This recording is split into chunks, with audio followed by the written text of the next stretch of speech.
ইমানের দৌলত দান করে। আমরা সবাই পড়ি আমিন, আরো জোরে পড়েন আমিন। এখন বলেন, ইসলাম কি ন্যারো মাইন্ডেড রিলিজিয়ন না ব্রড মাইন্ডেড? লালমনিরহাটের যুবক ভাইরা আওয়াজ করো, ইসলাম কি ন্যারো মাইন্ডেড না ব্রড মাইন্ডেড? কতটা ব্রড মাইন্ডেড দেখেন, বিশ্বনবী সাল্লাল্লাহু আলাইহি সাল্লাম অমুসলিমরা যদি নবীকে উপহার দিত, ওই উপহারও বিশ্বনবী গ্রহণ করতেন। সুবহানাল্লাহ পড়েন। আপনার অমুসলিম বন্ধু যদি উপহার দেয়, সেটাও আপনি নিতে পারবেন, যেটা নেওয়া যায়। কিন্তু আপনার বন্ধু যদি আপনার মদের বোতল দেয়, নিতে পারবেন? হ্যাঁ, মদের বোতল দিলে পারবেন না। আপনার বন্ধু যদি আপনার পর্ক দেয়, পর্ক, শুকরের গোশত মিশ্রিত কোনো খাবার, ওটা নিতে পারবেন না। হালাল যে কোনো জিনিস নিতে পারবেন। বিশ্বনবী সাল্লাল্লাহু আলাইহি ওয়াসাল্লাম অমুসলিমদের দেয়া হাদিয়া গ্রহণ করতেন।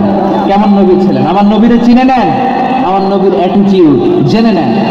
বিশ্বনবী সাল্লাল্লাহু আলাইহি ওয়াসাল্লাম যখন কোনো জনপদে যেতেন, 3টা অপশন নিয়ে যেতেন। প্রিয় ভাইয়ের, আওয়াজ করে বলতে হবে, কোনো জনপদে গেলে আমার নবীর অপশন থাকতো কয়টা?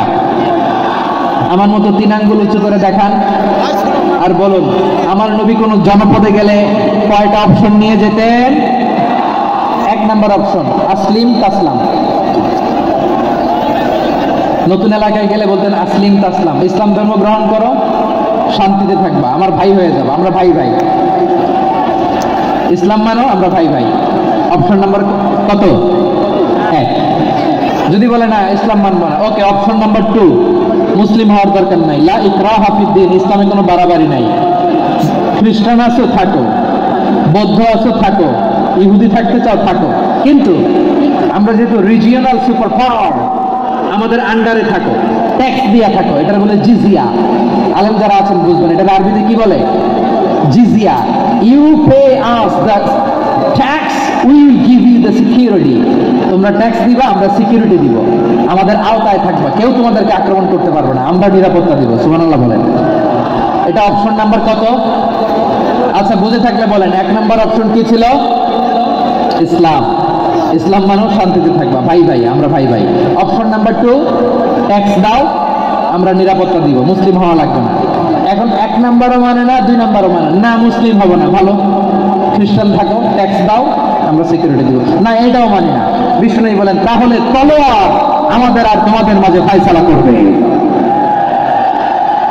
মুসলিমও হবে না, ট্যাক্স দিবা, নিরাপত্তা দিব, আমরা সুপার পাওয়ার, আমাদের আন্ডারে থাকবে, এটাও না। তাহলে তোমাদেরকে তো আমরা বিশ্বাস করতে পারি না, কখন না কখন বিশ্বাসঘাতকতা করো, কার সাথে মিলে হাত মিলাও, তলোয়ার আমাদের মাঝে ফায়সালা করবে। তখন তিনি জিহাদের সশস্ত্র সংগ্রামের ঘোষণা দিতেন। সুবহানাল্লাহ পড়ে। দেখেন, পশ্চিমারা জেহাদকে এইভাবে চিত্রায়িত করে না। ওরা জেহাদ বলতে বোঝায় তলোয়ার, হাত কাটো, গলা কাটো না। জেহাদ সশস্ত্র সংগ্রাম 3 নম্বরে। অধিকাংশ ক্ষেত্রেই বিশ্বনবীর সুন্দর আচরণ দেখে, আরে আমার নবীর যে নুরানি চেহারা, অনেকে তো কেবল সির্ফ চেহারাটা দেখে কালিমা পড়ে মুসলমান হয়ে গিয়েছে। যারা মুসলিম হয় নাই, তারা তাদের ইসলামেই বলবৎ ছিল, ট্যাক্স দিয়ে ইসলামের আন্ডারে ছিল। যারা এটাও মানে নাই, ওইটাও মানে নাই, তাদের বিরুদ্ধে জিহাদ।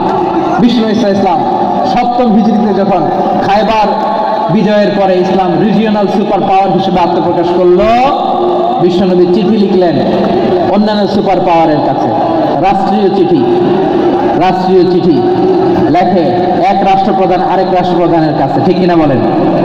জানেন না আপনারা?